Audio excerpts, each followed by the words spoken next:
What's up, people? LP2000 coming back at you with another video and a little bit of a discussion. Happy New Year to all my fellow kaiju collecting brothers and sisters out there.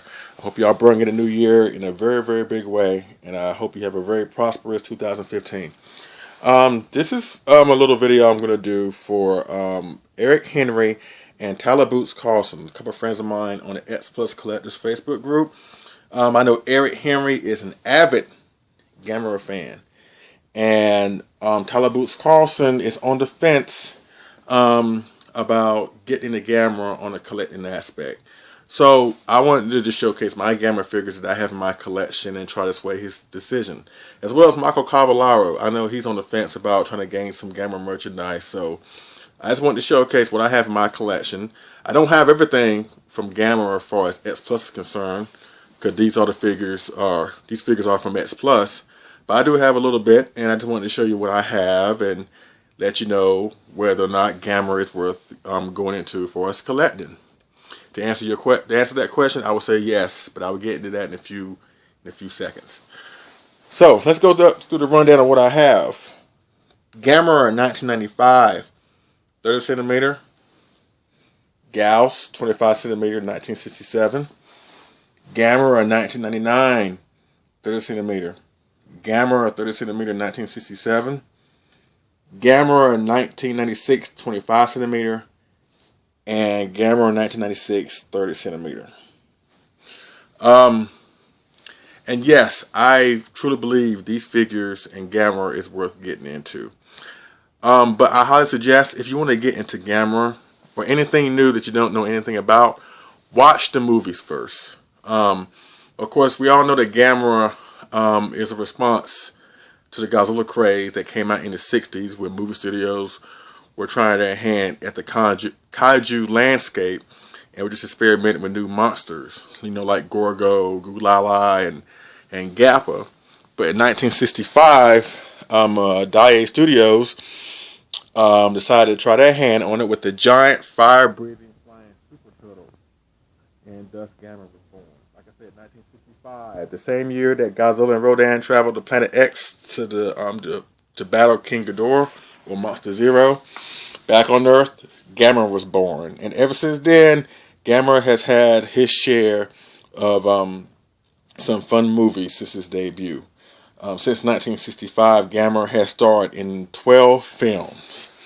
And speaking of the films, here they are right here.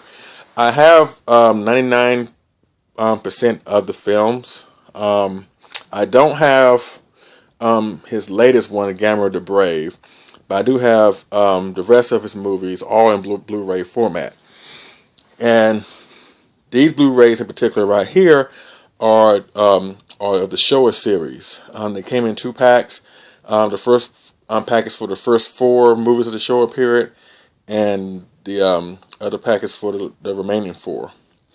And the movies are Gamera the Giant Monster, the first one, Gamera vs. Baragon, Gamera vs. Gauss, Gamera vs. Viras. That's in the first Blu-ray set.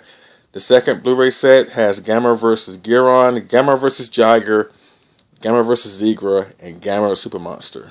You can get these at Walmart and Amazon.com for $10 a piece. The fact you can get, for $10, you can get 4 kaiju classic films in high definition format for $10. It's really a no-brainer. And these have the English subtitles with the Japanese language. They don't have English tracks onto them. But I think that's the best way to look at these movies, is to look at them with the Japanese language with the English subtitles. Because sometimes when American distributors takes these films and Americanize them for Western audiences, sometimes they don't do right by the original Japanese language that's heard in the original uncut Japanese film. And sometimes they put their own spin on it, which is not true sometimes to the original Japanese commentary. But at least these come with the original Japanese language with the English subtitles. As far as the Showa movies are concerned, I lean towards the first 3. Gamera the Giant Monster, Gamera vs. Baragon, and Gamera vs. Gauss. And Gamera vs. Baragon is my all-time favorite Gamera film of all time. And like the first other two films, like I said, I lean towards the first three. They have great stories and great messages behind the films, and the special effects are off the hook, and the monster designs are very, very creative. However, after the films, after the Gamma versus Gauss, that's when they started doing the whole kitty thing, where they put kid stars in the starring roles of the films, and they spent most of the film shouting at Gamera, which is kind of annoying, especially to an adult collector like myself. I mean, they did the same thing with Godzilla versus Smog Monster and Godzilla's Revenge, or Godzilla versus Megalon, but at least those films were tolerable. I mean, because we grew up on those films. But with Gamera, they pushed it too hard, and I'm not saying that they're bad, but it can get annoying just to hear all that squealing from the kids and stuff like that. However, even though Gamera, even though those films may be annoying with the kids involved, he has still had some great moments. And like Godzilla, he has had some great movies. He has had some bad movies. He has had some good moments. He has had some awful moments. But because of that, I no longer see him as a Godzilla ripoff. I see him as his own monster. And he has definitely carved his own niche into the kaiju landscape. It's just that towards the tail end of the Showa series, it kind of puts a bad taste in a lot of people's mouths, the way he's portrayed. But like every other character in history, sometimes a reboot is in order. And they came back after the Gamera series dissolved in the 70s, and they came back in the 90s with Gamera's Heisei films, which are these films right here. Now, mind you, when I got these films, they were both in two separate Blu-rays, like you see right here. But right now, you can get them all in one Blu-ray pack of the Heisei films, $10. And in those films, in that Blu-ray pack, you got Gamera, Guardian of the Universe, Gamera 2, The Attack of Legion, and Gamera 3, The Revenge of Iris. Great, superb films, as far as Gamera's concerned. And if you had a bad taste in your mouth on how Gamera was portrayed towards the tail end of a Showa series, once you watch the Heisei films, they really do right by the character and makes you forget all the silly antics that Gamera did in those past films. And they really freshen up the character. They give him a new origin. They reboot, upgrade Gauss in one of the films, and they provide him with a couple of new opponents. And to be perfectly honest with you, although Godzilla is my favorite monster of all time, I can't say that every Godzilla film in the Heisei period was a home run. I can't. However, in the Gamera series, every film is a home run. Every film is superb. And I equate his trilogy to the Dark Knight trilogy. And we know how great the Dark Knight trilogy was. Where, like the Dark Knight trilogy, every story, every film has stories that are interwoven with each other, but yet they are so vastly different and touch on different aspects of the character that it's really superb, and it's really amazing. From the storytelling to the suitmation to the special effects to the character development to just the overall messages and stories behind the films, they're just superb, and I can't highly recommend them enough. Which goes back to my original point as far as collecting. If you want to get into Gamera, I highly suggest you look at the films first. And like I said, Gamera has had his share of bad moments and good moments. But one thing I say about Gamera, every film he's been in has been very entertaining. I mean, he has faced some very eccentric foes. Even more eccentric than the foes Godzilla has faced. From Gamera fighting a shark-like alien from another world, a four-legged creature that can fly by having, I guess, jet packs or something under his armpits that can impregnate other monsters, from a supersonic bat that can only appear at night. Gamera has had his share of great opponents to fight, and all of them, they may be weird. They have provided some entertaining moments. So, like I said, I highly suggest that if you're going to get into Gamera, get into the films. Know what you're getting into. Because there's no point of you buying something that you don't know anything about. And then let's say you do buy it just for the sheer look of the figure. And then 2 years down the line, you wonder why did I buy it in the first place. That way you just wasting your money. So I think that, of course, do what you feel is best for you. But I think it's better to understand the character first. Watch the films. Know the history. And then go from there. Like I said, I think he's worth getting into. He really is. But I think you should just do your own research and then make your own decision from there. But I highly recommend you get into Gamera. He is worth getting into. And before I wrap this up, Eric Henry wanted me to notate the differences between the Gamera 25 centimeter 1996 and the Gamera 30 centimeter 1996. And as you can see, they're both have the same likeness to each other. And this is from its appearance in the second film in the Heisei trilogy, Gamera 2, The Advent of Legion, or The Attack of Legion. And this is by far my favorite Gamera design in the entire Gamera franchise. And that's why I had to have both of these figures, because even though they're the same monster, they both have different features that make them unique on their own and very different from the other one. And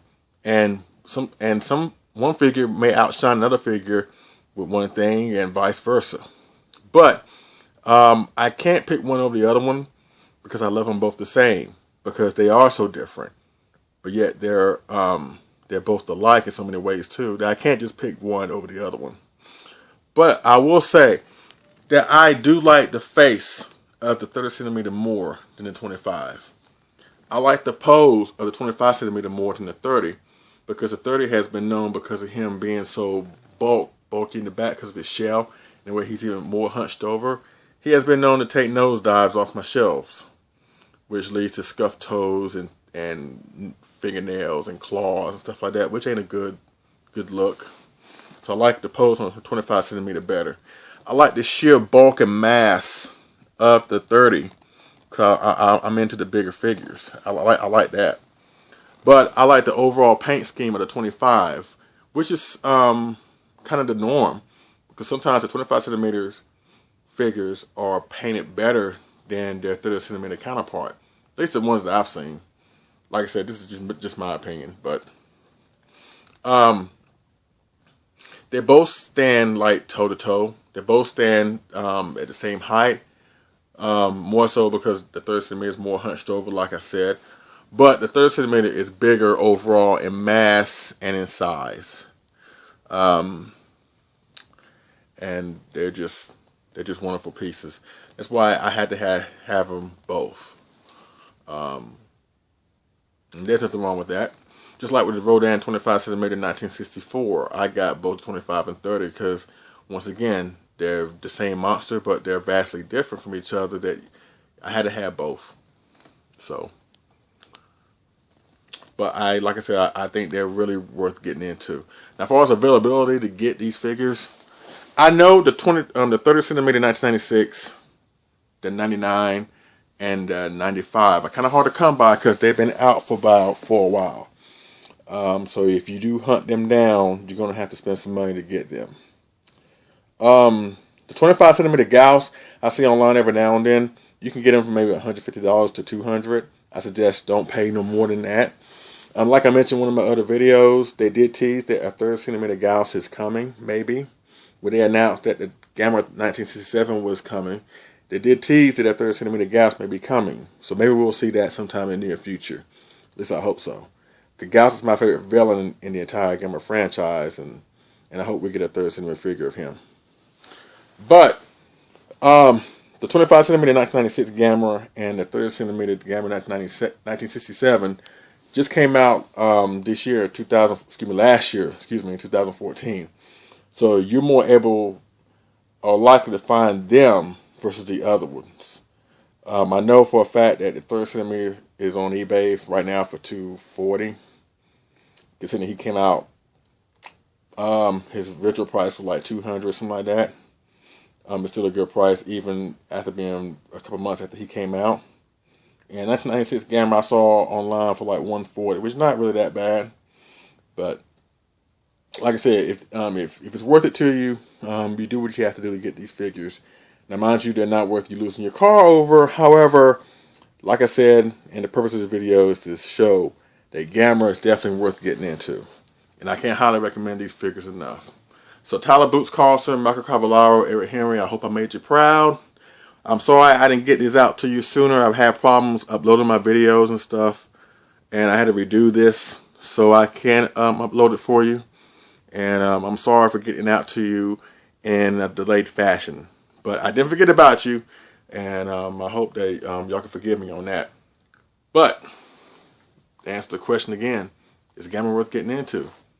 Absolutely. Just watch the films. Okay? Alright, so run down one more time. Gamera 1996, 30 centimeter. 1996, 25 centimeter. 30 centimeter, 1967. 30 centimeter, 1999. 25 centimeter Gauss, 1967. And of course, Eric Henry's favorite, Gamera 1995. 30 centimeter. Okay?